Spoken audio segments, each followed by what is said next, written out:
నమస్తే welcome to D news ముందుగా headlines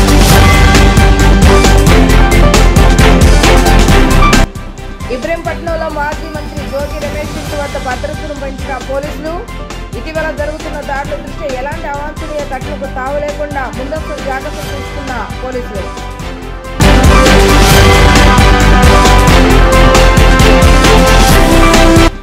ఈ నెల 12వ తేదీన విజయవాడ కేసరపల్లి ఐటీ పార్క్ వద్ద జరిగే చంద్రబాబు నాయుడు ప్రమాణ స్వీకార కార్యక్రమానికి హాజరు కానున్న ప్రధాని మోడీ 8 గంటల 20 నిమిషాలకు ఢిల్లీ నుంచి బయలుదేరి 10 గంటల 40 నిమిషాలు గన్నవరం ఎయిర్పోర్టుకు చేరుకున్న ప్రధాని సిద్ధార్థ కాలేజ్ ప్రాంగణంలో ఇటీవల జరిగిన ఎన్నికల సరళిపై విశ్లేషణ కార్యక్రమానికి ముఖ్య అతిథిగా విచ్చేసిన AP election convener Nimmagadda Ramesh రాష్ట్ర చరిత్రలోనే మొట్టమొదటిసారిగా పెద్ద ఎత్తున ప్రజలు ఓటు హక్కును వినియోగించుకున్నారని వెల్లడి సిద్ధార్థ కాలేజ్ ప్రాంగణంలో ఇటీవల జరిగిన ఎన్నికల సరళిపై విశ్లేషణ కార్యక్రమాన్ని చేపట్టారు. ఈ కార్యక్రమంలో IAS convener AP selection Nimmagadda Ramesh ముఖ్య అతిథిగా పాల్గొని మాట్లాడారు. రాష్ట్ర చరిత్రలోనే మొట్టమొదటిసారిగా పెద్ద ఎత్తున ప్రజలు ఓటు హక్కును వినియోగించుకున్నారని చెప్పారు. ఎవరు ఊహించని విధంగా 82% ఓటింగ్ నమోదైందని, ఇది ఓటర్లలో వచ్చిన మార్పు అని చెప్పారు. గెలుపు ఓటర్లది, ప్రజాస్వామ్యానిది అని అన్నారు. ప్రస్తుతం రాష్ట్ర అప్పు 13 లక్షల కోట్ల ఉందన్నారు.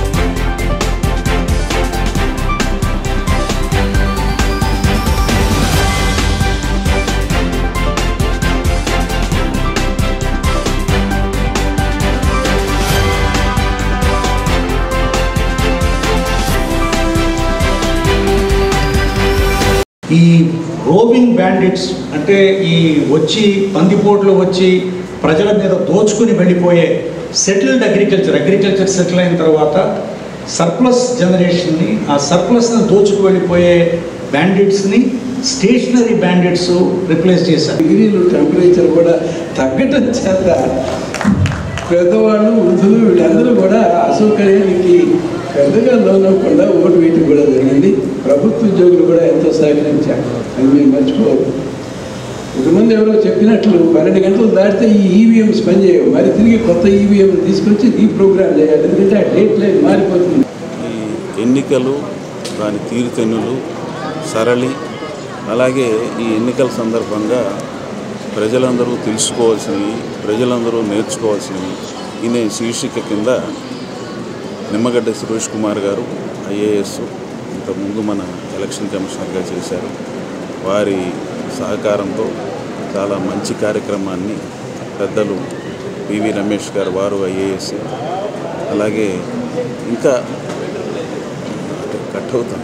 ఈ నెల 12న విజయవాడ కేసరపల్లి ఐటీ పార్క్ వద్ద జరిగే చంద్రబాబు నాయుడు ప్రమాణ స్వీకార కార్యక్రమంలో ప్రధాని మోడీ పాల్గొనన్నారు. ఇందుకోసం ఉదయం 8 గంటల 20 నిమిషాలకు ఢిల్లీ నుంచి బయలుదేరి 10 గంటల 40 నిమిషాలకు గన్నవరం ఎయిర్పోర్ట్కు చేరుకుంటారు. అక్కడి నుంచి ప్రమాణ స్వీకార ప్రాంగణానికి చేరుకొని 11 గంటల నుంచి 12 గంటల 30 నిమిషాల వరకు కార్యక్రమంలో పాల్గొంటారు.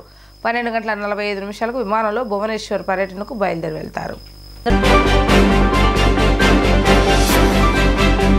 ఇబ్రహీంపట్నంలో మాజీ మంత్రి జోగి రమేష్ ఇంటి వద్ద పోలీసులు భద్రతను పెంచారు. ఉమ్మడి కృష్ణా జిల్లాలో ఇటీవల జరుగుతున్న దాడుల దృష్ట్యా ఎలాంటి అవాంఛనీయ ఘటనలకు తావలేకుండా పోలీసులు ముందస్తు జాగ్రత్తలు తీసుకున్నారు. ఈ నేపథ్యంలో జోగి రమేష్ ఇంటి ముందు ముళ్ల కంచెను ఏర్పాటు చేస్తారు సిబ్బంది. వైసీపీ శ్రేణులకు మాత్రమే ఆయన ఇంటి లోపలికి పోలీసులు అనుమతిస్తున్నారు.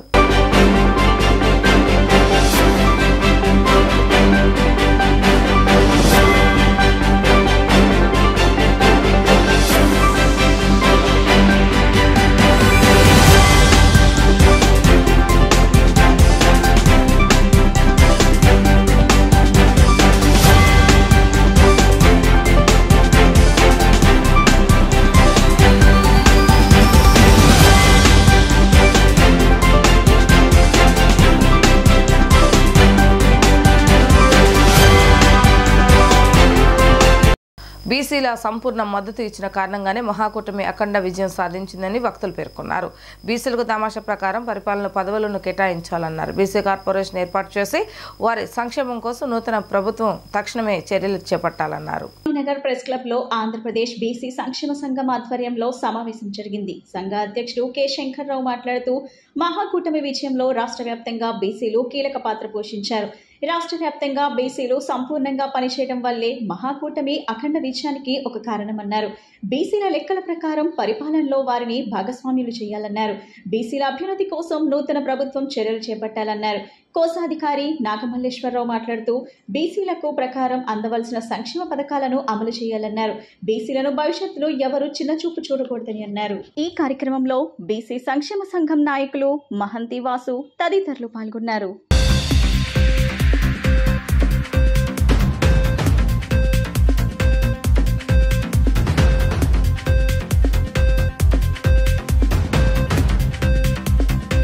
మీడియా మిత్రులందరూ కూడా ముందుగా హృదయపూర్వక నమస్కారాలు. రాష్ట్ర బీసీ సంక్షేమ సంఘం అధ్యక్షుడిగా కేసన శంకర్రావు నేను మరి ఇటీవల 2024 సార్వత్రిక ఎన్నికల్లో ఎన్డీఏ కూటమి ఘన విజయం సాధించినందుకు బీసీ సంక్షేమ సంఘం తరఫున అన్ని పార్టీలకు కూడా మేము హృదయపూర్వకమైనటువంటి ధన్యవాదాలు తెలియజేస్తూ ఉన్నాం. అదేవిధంగా గతంలో జగన్మోహన్ రెడ్డి గారు పరిపాలనలో బీసీలకి సముచితమైనటువంటి స్థానం దక్కలేదు. పదవుల్లో కూడా చాలా తీవ్రంగా అన్యాయం జరిగినటువంటి విషయాన్ని కూడా మీ దృష్టికి తీసుకొస్తూ ఉన్నాం. మరి రేపు 12వ తారీఖున ముఖ్యమంత్రిగా ప్రమాణ శ్రీకారం చేయించున్నటువంటి మరి ముఖ్యమంత్రి చంద్రబాబు నాయుడు గారికి కూడా మేము ముఖ్యమైన ప్రత్యేకమైనటువంటి ధన్యవాదాలు. దేశ ప్రధాని నరేంద్ర మోడీ గారు కూడా నిన్న ప్రమాణ స్వీకారం చేసినందుకు వారికి కూడా ధన్యవాదాలు తెలియజేస్తూ ఉన్నాం. అదేవిధంగా ఈ రాష్ట్రానికి ఒక బీసీ సామాజిక వర్గానికి చెందినటువంటి వ్యక్తి కింజరపు రామ్మోహన్ నాయుడు గారికి కూడా క్యాబినెట్లో స్థానం కల్పించడం అనేది మేము ఒక అదృష్టంగా భావిస్తూ ఉన్నాం. ఎన్డీఏ కూటమి ఇంత ఘన విజయాన్ని సాధించిందంటే మేమందరం కూడా కేసన శంకర్రావు గారు మా అధ్యక్షుల వారి ఆధ్వర్యంలో రాష్ట్రంలో ఉన్నటువంటి కూటమిలో ఉన్న బీసీ నాయకులందరి ఎదుగుదలకి వారి గెలుపుకి మరి పాటుపడి ఆ విజయంలో ముఖ్య భూమిక పోషించడం జరిగింది. ఈ రోజున మరి కేంద్రంలో ఎన్డీఏ ప్రభుత్వం చూస్తే 72 మంది మంత్రి పదవులు ఇస్తే దానిలో బీసీలకు 27, ఎస్సీలకి 10, ఎస్టీలకు 5, మైనార్టీలకు 5, నియర్లీ 65% ఎస్సీ బీసీ మైనార్టీలకి మరి ప్రాధాన్యత ఇవ్వటం జరిగింది. అదేవిధంగా రాష్ట్రంలో కూడా తెలుగుదేశం ప్రభుత్వం కూటమిలో మరి ఉన్నారు కాబట్టి ఆ యొక్క లెక్క ప్రకారం బీసీలకు తగు ప్రాధాన్యత ఇవ్వాలని చెప్పేసి మేము డిమాండ్ చేస్తూ ఉన్నాం. గత ప్రభుత్వం ఏదైతే బీసీలకు మేము ఎక్కువ సీట్లు ఇచ్చామని చెప్పడం జరిగింది తప్పితే మినిస్టర్ పదవి ఇచ్చారు కానీ మినిస్ట్రీ అనేది వాళ్ళ దగ్గరే పెట్టుకోవడం జరిగింది. ఇస్తున్నామని బహిరంగంగా వాళ్ళు ప్రకటించడం జరిగింది. ప్రకటించి ఊరుకోవడం కాకుండా రాష్ట్రంలో అన్ని బీసీ సంఘాలని బీసీ కుల సంఘాలని కూడా సమీకరించి వాళ్ళ ద్వారా విస్తృతమైనటువంటి ప్రచారం చేసి ఈనాడు అందరూ కూడా అత్యధిక మెజార్టీలు గెలిచేటువంటి పరిస్థితులు తీసుకురావడం జరిగింది. ఇలా బీసీ యొక్క సపోర్ట్ తీసుకున్నటువంటి ఈ రాజకీయ పార్టీలన్నీ కూడా రేపు జరిగిపోయే క్యాబినెట్ మీటింగ్లో క్యాబినెట్ దీనిలో కానీ అయితే నామినేట్ పోస్టుల్లో కానీ బీసీలకి తగినంతటువంటి అవకాశాలు ఇప్పించి వాళ్ళని ప్రోత్సహించవలసిందిగా ప్రభుత్వం తరఫున ప్రభుత్వానికి రిక్వెస్ట్ చేస్తున్నాం. Thank you. కేసీఆర్ నాని రాజకీయాల నుంచి పూర్తిగా తప్పుకుంటున్నట్లుగా ప్రకటించారు. జాగ్రత్తగా ఆలోచించిన తర్వాతే రాజకీయాలకు దూరంగా ఉండాలని నిర్ణయించుకున్నట్లుగా చెప్పారు. 2 సార్లు ఎంపీగా గెలిచిన ప్రజలకు ఆయన ధన్యవాదాలు తెలియజేశారు. అభివృద్ధికి తాను చేయగలిగినంత చేశానన్నారు. 10 ఏళ్ల పాటు ప్రజలకు సేవ చేసే అవకాశాన్ని కల్పించినందుకు మనస్ఫూర్తిగా ధన్యవాదాలు చెబుతున్నానని అన్నారు.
వైఎస్ జగన్ పరిపాలన ప్రజలందరూ ఎన్నో ఇబ్బందులు పడ్డారని విశ్వ బ్రాహ్మణ కార్పొరేషన్ మాజీ చైర్మన్ సింహాద్రి కనకాచారి తెలిపారు. ఈ నెల 12వ తేదీన చంద్రబాబు నాయుడు ప్రమాణ స్వీకారం చేయనున్నారని, అప్పటి నుంచి రాష్ట్రం యొక్క దిశ మారనుందని ఆయన పేర్కొన్నారు. కార్యాలయంలో గన్నవరం నియోజకవర్గ టీడీపీ బీసీ సెల్ అధ్యక్షులు, బీసీ సంక్షేమ సంఘం యువజన విభాగం అధ్యక్షులు రంగు విక్రమ్ ఆధ్వర్యంలో విశ్వ బ్రాహ్మణ కార్పొరేషన్ మాజీ చైర్మన్ సింహాద్రి కనకచారి జన్మదిన వేడుకలు ఘనంగా జరిగాయి. ఈ సందర్భంగా అతనితో కేక్ కట్ చేపించారు. అనంతరం మాట్లాడుతూ జగన్ పాలనలో రాష్ట్రాన్ని భ్రష్టు పట్టించారని మండిపడ్డారు. కూలి పనులు చేసుకునే వారి దగ్గర నుంచి అన్ని వర్గాల ప్రజలు నానా అవస్థలు పడ్డారని గుర్తు చేశారు. కక్ష సాధింపు చర్యలకు జగన్ ప్రాధాన్యత ఇచ్చి వ్యవస్థలను నాశనం చేశారని చెప్పారు. రాష్ట్రం తిరిగి గాడిలో పడాలంటే చంద్రబాబు లాంటి ముఖ్యమంత్రి అవసరమన్నారు. కూటమి నేతలు రాష్ట్రాన్ని అభివృద్ధి పదంలో నిలుపుతారన్న నమ్మకం తమకు ఉందన్నారు. చంద్రబాబు లాంటి అనుభవం గల నేత రాష్ట్ర ప్రజలకు అవసరమని, అతనికి తమ పూర్తి మద్దతు ఉంటుందని చెప్పారు. అనంతరం రంగు విక్రమ్ మాట్లాడుతూ సింహాద్రి కనకచారి బీసీ సంఘం నేతలందరినీ ఒక తాటిపైకి తెచ్చారని చెప్పారు. కూటమి విజయానికి కృషి చేసిన అతనికి మంచి పదవి దక్కాలని కోరుకుంటున్నట్లు చెప్పారు. రాబోయే రోజుల్లో బీసీల సమస్యల పరిష్కారం కోసం అలుపెరగని పోరాటం చేస్తామని హామీ ఇచ్చారు. ఈ కార్యక్రమంలో ముదునూరు రవీంద్ర, జ్యోతి రామ్మోహన్ రావు, మాధవరావు, నందిగం కోటేశ్వరరావు, భాను, హనుమంతరావు పాల్గొన్నారు. నమస్కారం.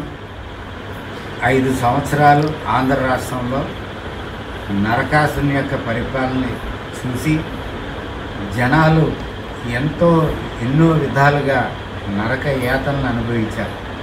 ఈ నరకాసురు వధ ఎప్పుడు జరుగుతుందా,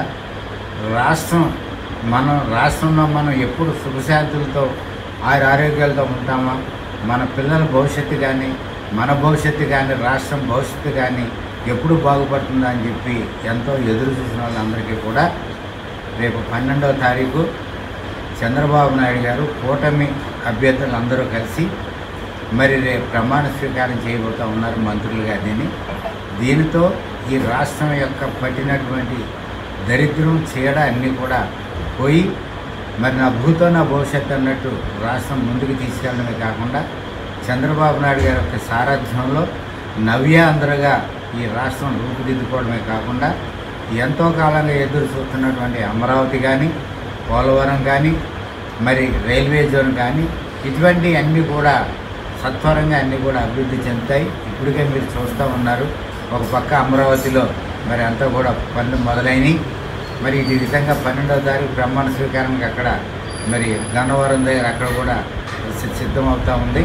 అన్ని విధాలుగా కూడా రాష్ట్రాన్ని భ్రష్టు పట్టించేశారు ఈ యొక్క పరిపాలన, జగన్మోహన్ రెడ్డి పరిపాలనలో. మరి ఇటువంటి పరిపాలన నా యొక్క 45 సంవత్సరాల రాజకీయ జీవితంలో ఇంతవరకు చూడలేదు. కక్ష సాధింపు, మరి మైను, శాండు, లిక్కర్ అనే 13 జిల్లాల రాష్ట్ర కాపు జేఏసీ నాయకులు సమావేశమయ్యారు. ఈ సందర్భంగా జేఏసీ నాయకులు మాట్లాడుతూ ఎన్నికల్లో గెలిచిన టీడీపీ, జనసేన, బీజేపీ నాయకులకు అభినందనలు తెలియజేశారు. వైసీపీ కాపు జాతికి అన్యాయం చేస్తుందని వారు మండిపడ్డారు. ప్రెస్ క్లబ్ లో జరిగిన కార్యక్రమాన్ని ఉద్దేశించి కాపు జేఏసీ నాయకులు ఆర్ఎటి ప్రకాష్ మాట్లాడుతూ ఒక్క ఛాన్స్ అనే అధికారంలోకి వచ్చిన జగన్ రాష్ట్రంలోని సహజ వనరులను కొలగొట్టారని చెప్పారు. అందుకే ప్రజలు వైసీపీని ఇంటికి సాగనంపారని అన్నారు. వైసీపీ చేసిన పనులకు చిత్తుచిత్తుగా ఓడించి కూటమిని ప్రజలు గెలిపించారని తెలిపారు. ప్రభుత్వం ఏర్పడిన తర్వాత కాపులకు మేనిఫెస్టోలో పొందుపరిచిన అంశాలను అమలు చేయాలని వారు కోరారు. నా పేరు వాసిరెడ్డి యేసుదాసు, రాష్ట్ర తెలుగుదేశం పార్టీ కార్యదర్శి, రాష్ట్ర కాపు జేఏసీ కన్వీనర్, కాకినాడ. 13 జిల్లాలో కాపు, తెలగ, బలిజ వంటి కులాల జేఏసీ పెద్దలు వచ్చారు.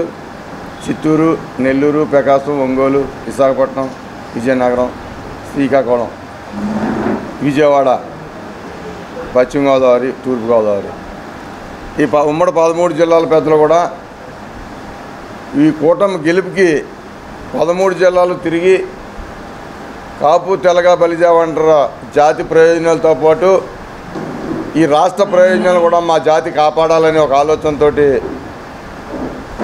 చిత్తూరు నుంచి శ్రీకాకుళం దాకా 45 నియోజకవర్గాల్లో మేము పర్యటించాం. చూసినట్టయితే ఒక రాక్షస పాలన, ఒక కక్ష సాధింపు పాలన, ఒక అవినీతి పాలన, ఒక అర్ధరహితమైన పాలన, ఒక అసహజమైన పాలన మనం 5 ఏళ్ళు కూడా భరించాము.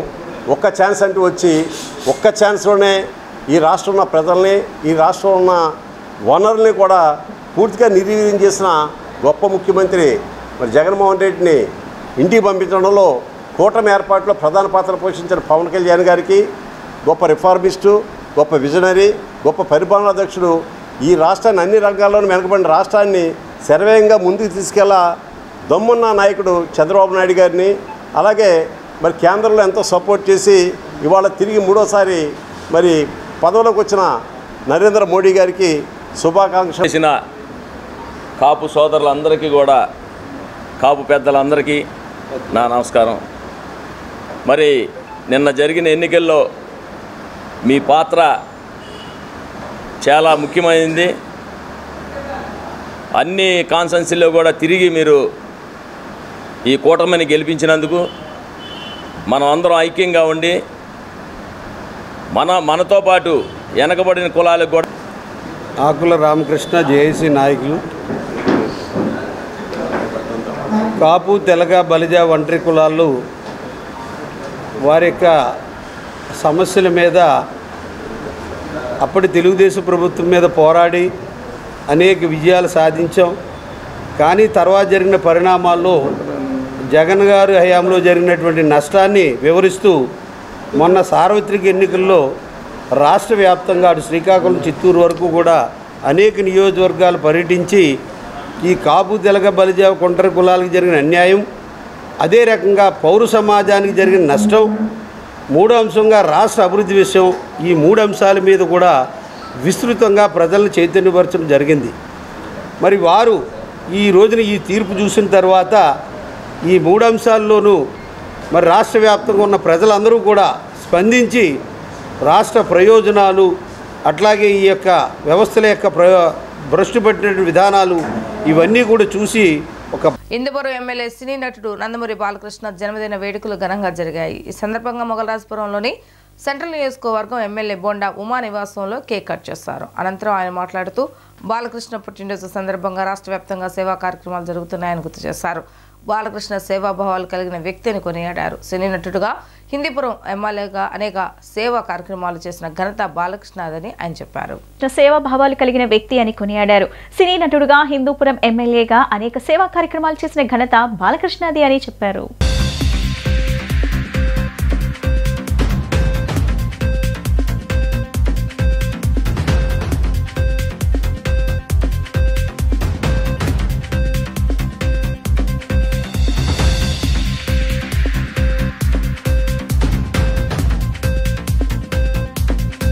ఈరోజు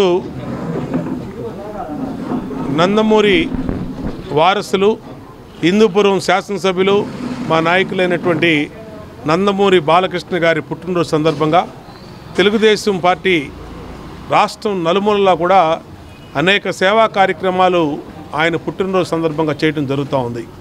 ఈరోజు ఆయన ఒక మంచి ఉన్నతమైనటువంటి భావాలు కలిగినటువంటి వ్యక్తిగా, సినిమా హీరోగా అన్ని రకాల సినిమాలు చేసినటువంటి ఆయన అలాగే బసతారకం క్యాన్సర్ హాస్పిటల్ చైర్మన్గా, అలాగే అనేక సేవా కార్యక్రమాల్లో భాగస్వాములుగా, అలాగే హిందూపురం శాసనసభ్యులుగా నిరంతరం కష్టపడి పనిచేస్తున్నటువంటి నందమూరి బాలయ్య బాబుకి ఆ దేవుడి ఆశీస్సులతో ఆయన నిండు నూరేళ్లు ఆరోగ్యాలతో ఉండాలని ఆ భగవంతుని ప్రార్థిస్తూ ఆయన కుటుంబాన్ని ఆయన పుట్టినరోజు వేడుకని ఈరోజు ఒక సేవా కార్యక్రమంగా చేస్తున్నాం రాష్ట్ర వ్యాప్తంగా కూడా తెలియజేస్తూ వన్స్ అగైన్ హ్యాపీ బర్త్డే. పాలనాధ్యక్షుడు చంద్రబాబు నాయుడు పట్టాభిషేకం కోసం పార్టీలకు అతీతంగా రాష్ట్ర ప్రజలు ఎదురు చూస్తున్నారని గన్నవరం ఎమ్మెల్యే యార్లగడ్డ వెంకట్రావు అన్నారు. వైసీపీలో కొందరు చంద్రబాబు నాయుడు వస్తేనే రోడ్లు వేస్తారు, పరిశ్రమలు వస్తాయి, నిరుద్యోగం పోతుంది అనుకున్నారని చెప్పారు.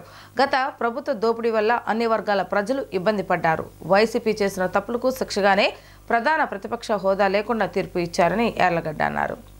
అలాగే చంద్రబాబు నాయుడు గారి పట్టాభిషేకం కోసం, పాలనాధ్యక్షుడి పట్టాభిషేకం కోసం ఈ రాష్ట్ర ప్రజలు పార్టీలకు అతీతంగా not only Telugu Desam, BJP, Janasena, neutral people కానీ వైసీపీలో కొంతమంది శ్రేణులు కూడా ఈ చంద్రబాబు గారు అయితేనే ఈ రోడ్లు బాగుపడతాయి, చంద్రబాబు గారు అయితేనే ఎంప్లాయ్మెంట్ వస్తుంది, చంద్రబాబు గారు వస్తేనే పరిశ్రమలు వస్తాయి, చంద్రబాబు గారు వస్తేనే పోలవరం కంప్లీట్ అవుతుంది, చంద్రబాబు గారు వస్తేనే రైతులకి గిట్టుబాటు ధర, అలాగే కనీస మద్దతు ధరతో పాటు వర్షం వచ్చినా ధాన్యం కొనకుండా ఈ వర్గం ఆ వర్గం లేకుండా అన్ని వర్గాల ప్రజలు ఇసుక దోపిడీ విధానంతో గత ప్రభుత్వం చేసిన అన్ని తప్పుల్ని కర్ణుడి సాగు కారణాలంటూ అంతకన్నా ఎక్కువ తప్పులు, సిస్పాడు తప్పులు లెక్కేసినట్టుగా అంతకన్నా ఎక్కువ తప్పులు వైసీపీ ప్రభుత్వం చేసేసి వైసీపీకి నీకు ప్రధాన ప్రతిపక్ష హోదా అక్కర్లేదని రాష్ట్రపతి తీర్పు. గత ప్రభుత్వాలు ముస్లింలకు ఇచ్చిన 4% రిజర్వేషన్ కొనసాగిస్తామని టీడీపీ జాతీయ ప్రధాన కార్యదర్శి యువగళం నాయకులు నారా లోకేష్ హామీ ఇవ్వడం పట్ల రాష్ట్ర వ్యాప్తంగా ముస్లింలందరూ హర్షం వ్యక్తం చేస్తున్నారని టీడీపీ నాయకులు ఎంఎస్ బెగ్ తెలిపారు. కొందరు దుష్ట శక్తులు టీడీపీకి ముస్లింలను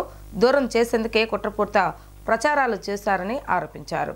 సెంటర్లో ముస్లింలకు 4% రిజర్వేషన్ కొనసాగిస్తామని హామీ ఇచ్చిన నారా లోకేష్ చిత్రపటానికి పాలాభిషేకం జరిగింది. నియోజకవర్గ మైనార్టీ సెల్ అధ్యక్షుడు ఎండి రసావుల్లా ఆధ్వర్యంలో జరిగిన ఈ కార్యక్రమంలో ముఖ్య అతిథిగా ఎంఎస్ బేగ్ పాల్గొని మాట్లాడుతూ గత ప్రభుత్వాలు ముస్లింలకు 4% రిజర్వేషన్ కొనసాగించిన విధంగానే తాము కూడా కొనసాగిస్తామని తమ నాయకుడు నారా లోకేష్ హామీ ఇచ్చారన్నారు.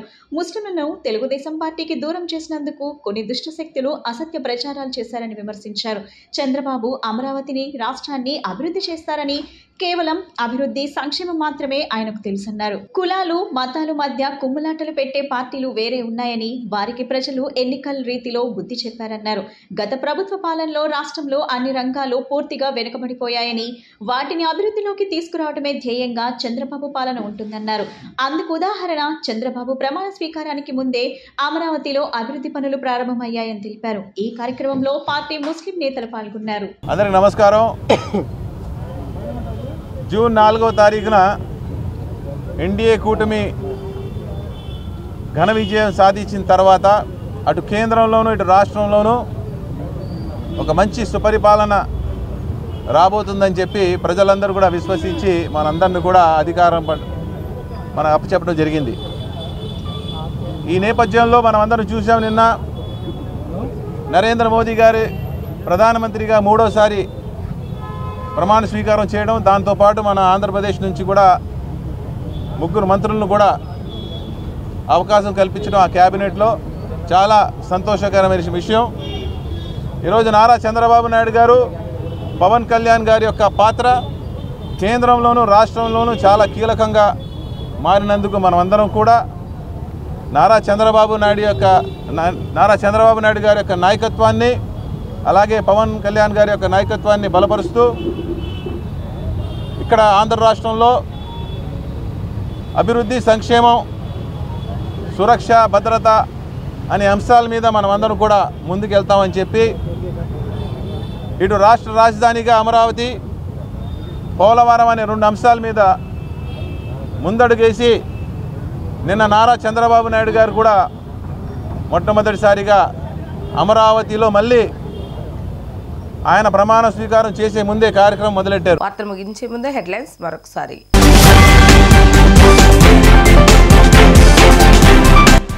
ఇబ్రహీంపట్నంలో మాజీ మంత్రి జోగి రమేష్ ఇంటి వద్ద భద్రతను పెంచిన పోలీసులు. ఇటీవల జరుగుతున్న దాడుల దృష్ట్యా ఎలాంటి అవాంఛనీయ ఘటనకు తావు లేకుండా ముందస్తు జాగ్రత్తలు తీసుకున్న పోలీసులు.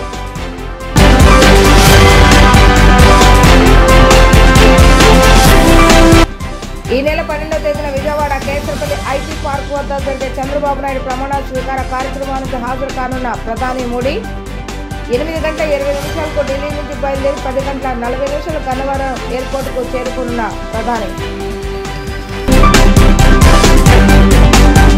సిద్ధార్థ కాలేజ్ ప్రాంగణంలో ఇటీవల జరిగిన ఎన్నికల సరళిపై విశ్లేషణ కార్యక్రమానికి ముఖ్య అతిథిగా విచ్చేసిన AP election convener Nimmagadda Ramesh. రాష్ట్ర చరిత్రలోనే మొట్టమొదటిసారిగా పెద్ద ఎత్తున ప్రజలు ఓటు హక్కును వినియోగించుకున్నారని వెల్లడి. మరల 3 ప్రసార వార్తలు మళ్ళీ కలుద్దాం. అంతవరకు సెలవు. నమస్కారం.